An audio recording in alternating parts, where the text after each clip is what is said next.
Hello and welcome back to my channel. As you can see, we're in my apartment. I'm wearing makeup. You're probably so confused. What did I click on? Who is this? And I think that to myself as well when I'm home. If you're interested in hotshot trucking in general, or just want to see a unique lifestyle that's different from the norm, go ahead and gently tap that subscribe button. You could be responsible for a little hit of dopamine in my brain. And I love that for you and for me. I love that for us. I will say that there are many videos on the internet, tons of videos on how to get into hotshot, tons of videos on how to make money in hotshot, how to strap a load, how to get loads, everything that you need to know on how to truck in America and probably the rest of the world. I will say this is my interpretation, my experience, my opinions, and things that I decided to do, some of which were smart, others not so smart, but that's fine. We all learn, we grow, we share our experiences with others. I am not telling anybody that this is the best way to do something. Who would come to my channel and be like, let's do everything that Shannon does? Please.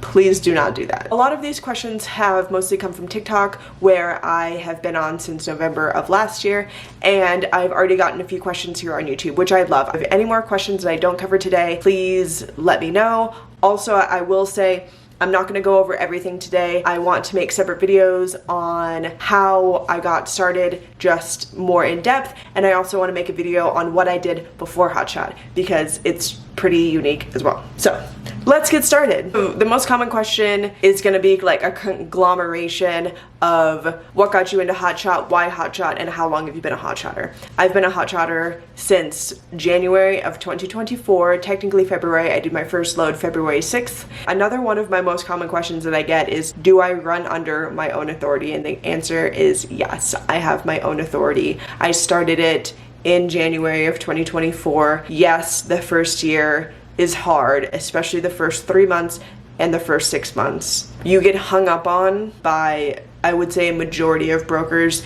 If you called probably 10 brokers, 8 of them won't want to work with you. So it is a lot of making phone calls. A lot of the reasons why they don't want to work with you is because of fraud. They think that you're not a real person. They think that you're not a real carrier. They think that you don't even own any equipment. You're just going to steal the load. You're going to steal the freight, whatever. I would try and talk them into it and say, listen, I'm a real person. I think you can tell I'm a real person. I'm a real carrier, and I promise not to steal the freight.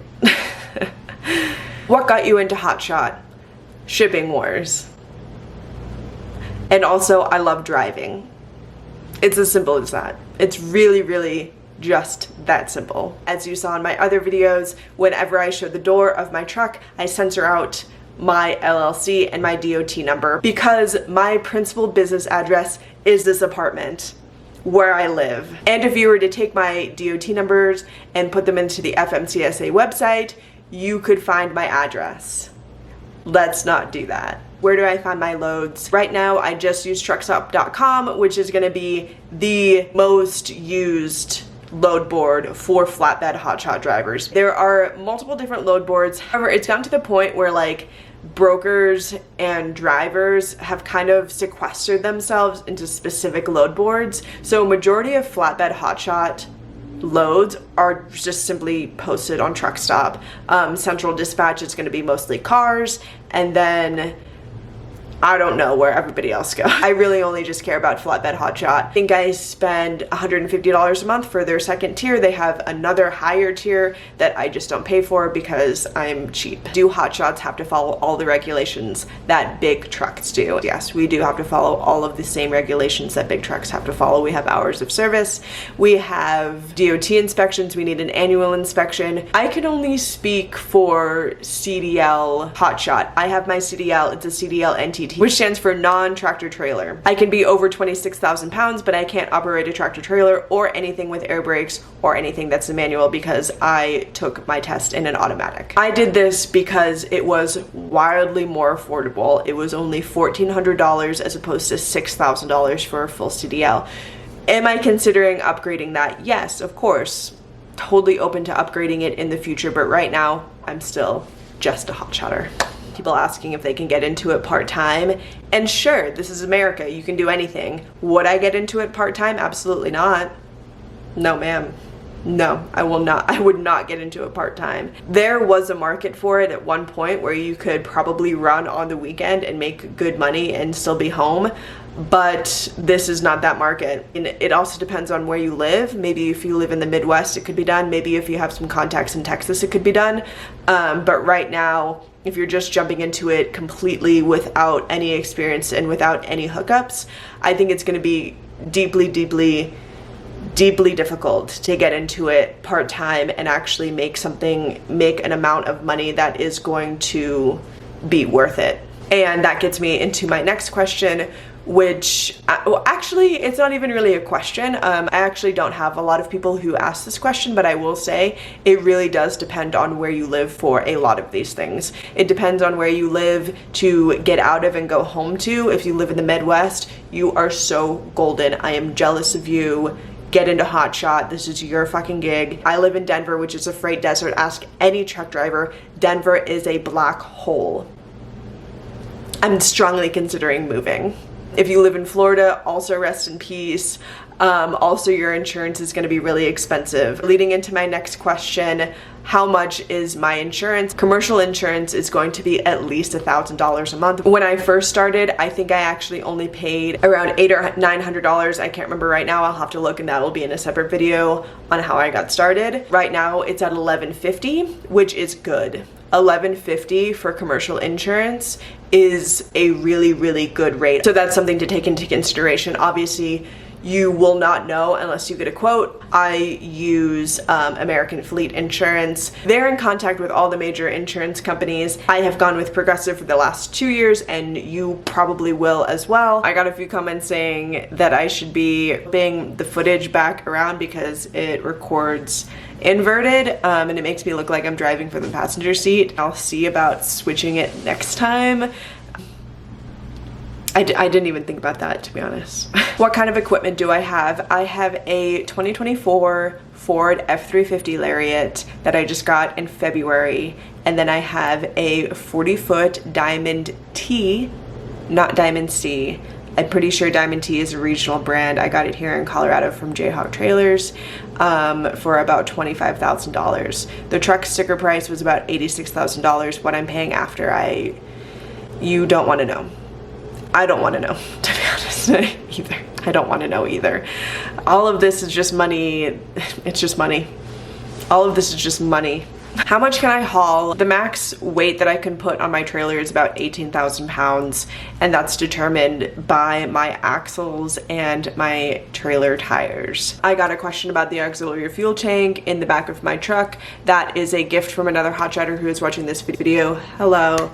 And it holds about 46 gallons, I believe, including my truck's tank puts me at about 90 gallons. What is the work-life balance like? Sometimes it's good, sometimes it's bad. I can work when I want to work and not work when I don't want to work, which for some people it's a slippery slope. For me, I'm very disciplined and I know what I need to do and I do it.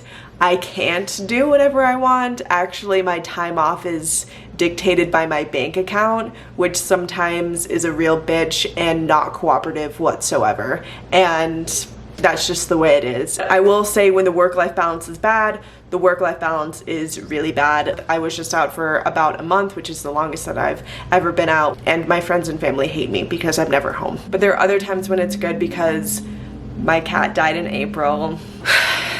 Here he is. We love him.